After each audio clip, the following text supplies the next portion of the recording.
Salut, moi c'est Ndeboka Joseph de Où investit son argent. Et au travers de cette chaîne, j'accompagne la jeunesse en lui prodiguant des conseils sur comment gagner de l'argent, comment protéger son argent et comment faire fluctuer son argent à travers plusieurs business que l'on peut implémenter.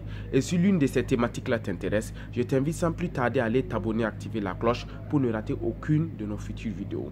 Aujourd'hui, nous allons parler de 10 choses à savoir avant de commencer à lancer son propre business. Parce que pour lancer son propre business, il faut connaître ces 10 choses-là. Et en connaissant ces 10 choses-là, ça va te faciliter les choses au maximum. Je m'explique. Une des premières choses à savoir avant de commencer à se lancer dans son propre business, c'est que vous devez garder votre travail actuel. Vous devez commencer à garder votre travail, votre emploi actuel. Pourquoi? Parce que vous avez des charges familiales. Et si vous inquiétez concernant la famille, vous ne pourrez pas vous consacrer à plein temps dans votre business. Donc, une de ces premières choses-là, ce n'est pas parce que vous avez des idées de business que vous devez automatiquement rompre et puis commencer à quitter votre emploi sur place et commencer à partir lancer ce business, tout en oubliant qu'il n'y a pas de source de revenus qui continue de rentrer, vu que vous venez de couper cela. Or, ce n'est pas sûr que votre entreprise que vous partez lancer va commencer à être rentable dès les premiers mois. Donc, pour assurer à ce niveau-là, je conseille à toute personne qui décide de se lancer en affaires que tu gardes ton emploi actuel et tu commences à travailler pendant tes temps libres sur le business que tu veux développer. Et comme ça, tu es sûr que même si ce business-là venait à ne pas fonctionner, tu as toujours une source de revenus qui te permet de prendre soin de ta famille, qui te permet de répondre, même si tu as des crédits, des dettes, tu peux potentiellement payer ces crédits et ces dettes-là sans te soucier. Une des deuxièmes choses à savoir, c'est de commencer à concevoir un plan d'affaires. Je m'explique. Tout un chacun avant de se lancer en affaires, peu importe le domaine, il faut que tu t'asseyes et essaie de décrire en détail et avoir un plan détaillé de l'entreprise que tu veux monter, pièce par pièce. Tu dois démonter ton entreprise pièce par pièce et penser à toutes les étapes. Côté employé, côté fonctionnement, côté côté fournisseur, tu dois pouvoir penser à tout et commencer déjà à faire des estimations. Et comme ça, tu ne seras pas surpris par des imprévus à gauche et à droite qui vont te paumer tout ton budget et tu ne sauras plus quoi faire. Donc mieux vaut t'asseoir et accepter, sacrifier ce temps-là pour concevoir un plan d'affaires. Parce que ça va largement te faciliter la tâche pour la suite. Troisième chose à savoir, vous devez faire une analyse de la concurrence. Parce que vous devez savoir qui sont vos concurrents dans ce domaine-là. Vous devez essayer de faire des recherches et essayer de savoir quelles sont les entreprises qui sont déjà dans le domaine, quels sont ceux qui ont fermé, pourquoi ceux qui sont toujours, c'est-à-dire qui réussissent, pourquoi ils réussissent. Vous devez chercher à savoir leurs secrets. Qu'est-ce que ceux qui ont échoué ont fait et pour que vous puissiez éviter de tomber dans ces mêmes pièges-là. Vous devez essayer d'avoir toutes ces informations-là avant de vous lancer dans votre propre domaine. Une quatrième chose à savoir avant de se lancer dans votre propre affaire, c'est que vous devez essayer de faire des recherches et des tests de votre idée. Peu importe le business, vous devez essayer de tester, de trouver des occasions que vous pouvez mettre ça. Ça veut dire que vous pouvez mettre ces idées-là en pratique pour essayer de savoir si ça va fonctionner ou pas. Je vous donne un exemple par exemple. Pour celui qui veut se lancer dans la vente de t-shirts, au lieu de commencer à concevoir ton plan d'affaires et commencer à commander des gros stocks pour venir le stocker et commencer à commercialiser, ce sera une erreur fondamentale. Puisque si ça devrait échouer, si tu ne devrais pas, c'est-à-dire si le business devait ne pas fonctionner, tu seras en très grande perte. Mais si tu commandais juste un petit lot et que tu partais dans la zone que tu veux commencer déjà à t'implanter, tu peux commencer à déjà parler de toi là-bas et toute personne qui sera intéressée va commander ce produit-là, c'est-à-dire ces vêtements-là auprès de toi. Et dès que les premiers stocks que tu commences à payer à temps partiel et à parler, si ça commence à finir rapidement, là tu peux commencer à augmenter le stock que tu commandes. Donc, il faut essayer à tout moment d'essayer avec des petits, ça veut dire, même si tu dois lancer une commande, que ça ne soit pas de manière exagérée du coup. Parce que tu ne sais pas comment le marché va réagir par rapport à ton business. Ils peuvent réagir de manière positive du coup. Et là, ça sera en tout cas une bonne occasion d'avoir commandé de gros lots en même temps pour que ça vienne. Mais si c'est en sens inverse, en ce moment, la perte est totale. Tu auras toujours des produits qui sont sur place, mais qui ne vont pas se vendre. Or, tu pouvais minimiser ces pertes-là. Est-ce que vous voyez? Une cinquième chose à savoir, c'est de trouver des occasions pour acquérir des compétences à moindre coût. Je m'explique. Avant de te lancer dans tout domaine, peu importe le domaine, tu dois chercher à savoir quelles compétences tu as déjà, quelles compétences tu n'as pas, quels sont tes atouts, tes forces et quels sont ceux qui ne sont pas tes forces et tes atouts. Donc, tu dois essayer de jongler tout ça au bon moment et essayer de développer ces compétences-là très, très rapidement. Est-ce que vous voyez? Très, très rapidement. Tu dois commencer à essayer de chercher tous les types de personnes qui sont dans ces domaines-là et essayer de voir lequel a la meilleure des formations et à un prix abordable, pas un prix le plus moins cher. Non, c'est pas ça qui t'intéresse. À un prix abordable. Qui a la meilleure formation à un prix abordable en fonction de ton budget. Là, tu te lances pour partir te former et là, tu pourras éviter beaucoup de pièges dans lesquels tu allais tomber. Est-ce que vous voyez? La sixième chose à savoir avant de se lancer en affaires, c'est que vous devez profiter au maximum des avoirs déjà existants à votre niveau. Ça veut dire vos épargnes que vous avez effectuées, le budget avec lequel vous avez décidé de démarrer votre business, vous devez vous consacrer juste à ça au départ. Vous ne devez pas commencer à emprunter à gauche et à droite auprès d'investisseurs, auprès de banques. Non. Partez d'abord avec vos propres fonds. Comme ça, si ça devait venir, ça veut dire si votre business devait ne pas fonctionner, automatiquement, les pertes ne seront qu'en fonction de vos budgets, mais pas vous créer d'autres charges qui vont encore vous amener d'autres soucis. Est-ce que vous me comprenez? Donc, contentez-vous des fonds que vous avez et basez-vous sur d'abord vos fonds propres. Fonctionnez sur vos fonds propres. Tant que c'est possible. Vous vous basez sur cela et vous misez au maximum sur vos fonds propres jusqu'à ce que, en tout cas, le projet commence à être rentable. C'est en ce moment que vous pouvez chercher des investisseurs et la banque pour vous appuyer à lancer encore votre projet ou à faire exploser votre business. Est-ce que vous me comprenez?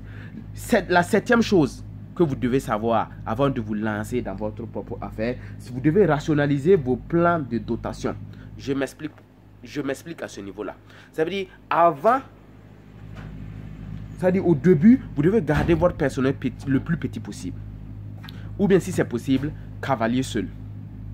Par exemple, je prends mon exemple. Pour faire ces vidéos, je n'ai pas encore besoin d'un personnel assez. Donc, je le fais moi-même. Et ça va me permettre de ne pas payer un caméraman ou d'autres personnes.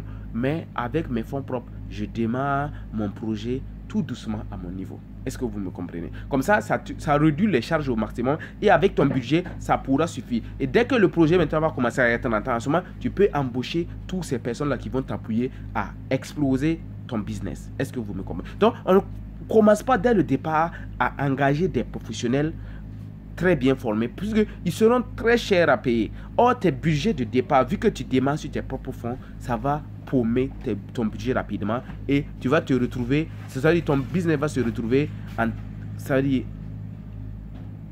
train de régresser en fait. Au lieu que les chiffres d'affaires commencent à augmenter, au contraire, chaque mois, tu vas te retrouver en moins et par finir, peut-être fermer boutique.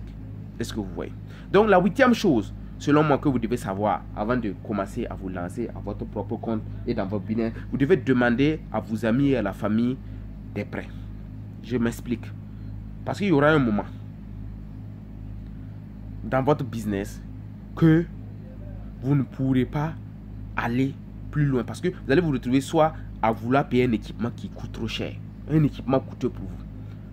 En ce moment, vous tournez d'abord vers la famille. Ou bien des amis qui peuvent vous financer.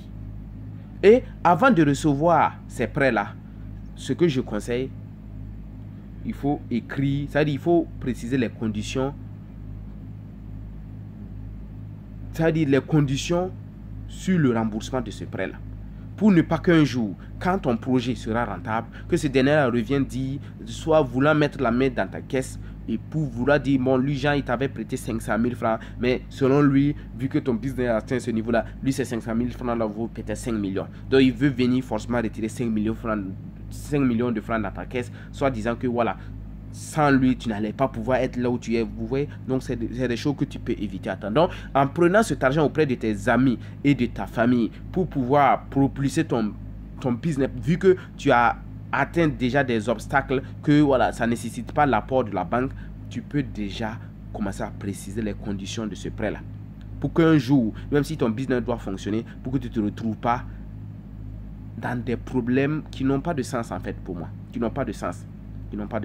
La 9e chose, selon moi, que vous devez savoir avant de commencer à vous lancer dans votre propre affaire, c'est que vous devez essayer d'accéder à des prêts accordés aux petites entreprises. Je m'explique.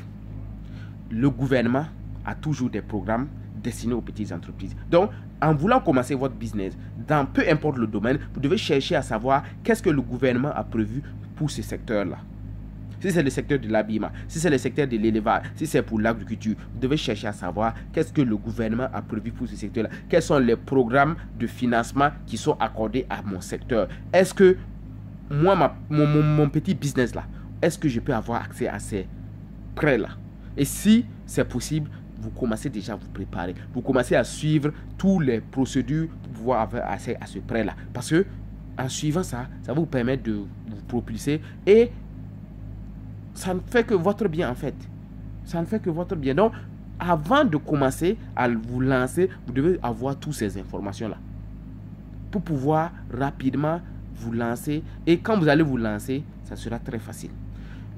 La 10e chose, et enfin la dernière chose que, selon moi, je pense que vous devez savoir avant de vous lancer dans les affaires, c'est que vous devez faire passer le mot. Je m'explique. Vous devez vous faire connaître. Vous devez déjà commencer à parler autour de vous, de votre business. Les gens qui sont autour de vous là doivent savoir que vous êtes lancé dans une entreprise bien précise. Si c'est dans l'habillement, ils doivent savoir. Si c'est la création d'une boutique, ils doivent savoir. Si c'est dans l'agriculture, ils doivent savoir. Si c'est, peu importe le domaine, ils doivent savoir que un tel est dans ce domaine-là et dans ce domaine-là. Comme ça, même dès qu'ils auront besoin de vos services ou bien de vos produits, ils pourront rapidement se tourner vers vous. Et vos premiers clients seront directement les gens qui sont autour de vous. Et nous avons la chance de nos jours. Les médias sociaux est une opportunité gigantesque pour le 21e siècle, surtout pour nous les jeunes. Ça veut dire ce canal-là nous permet de nous faire connaître rapidement. Donc, on doit profiter au maximum de ces médias-là. On doit aussi exploiter les espaces d'affiches ou bien de publicité pour mettre nos contenus là-bas pour nous faire connaître. Et si c'est nécessaire, on doit aller taper les portes. On doit faire le porte-à-porte pour dire, ah, un tel, bon, je viens de démarrer mon projet. En tout cas, tous ceux qui sont intéressés par tel, vous pouvez me contacter à tel niveau. Voilà, je vais vous faire des prix abordables. Donc, n'hésitez même pas. Donc, c'est ces gens-là qui seront déjà tes premiers clients. Et ce que je dis, c'est quoi? Surtout pour ceux qui sont en ligne, pour les médias sociaux, ce que je vous conseille, c'est de faire des contenus vraiment drôles et frappants. Vous devez faire des contenus qui ont de la valeur, des contenus qui se démarquent des autres contenus. Vos contenus doivent être différents des autres. Parce que chaque jour, sur ces médias sociaux-là, les clients sont bombardés de publicités. Ce n'est que des publicités sur des publicités. Donc, si vos publicités ressemblent à la majorité, ils vont juste scroller et continuer leur chemin. Ils ne sauront même pas qu'un tel a quelque chose. Mais si vous faites vos contenus différemment et vos contenus que ça soit impacté, dès que la personne voit, il est attiré, il va chercher à savoir pour lire c'est quoi, ça parle de quoi. En ce moment, vous êtes en train de vous faire connaître et vos chiffres d'affaires s'en ressentiront dans quelques semaines, dans quelques mois, dans quelques années. Est-ce que vous voyez? Donc, selon moi, c'était les 10 choses que tout un chacun, que surtout les chômeurs, que surtout les étudiants qui viennent de commencer à travailler, que les jeunes salariés qui viennent de commencer à travailler et qui n'ont pas encore 10 ans de carrière, ces conseils-là, ces choses à savoir là, c'est pour vous.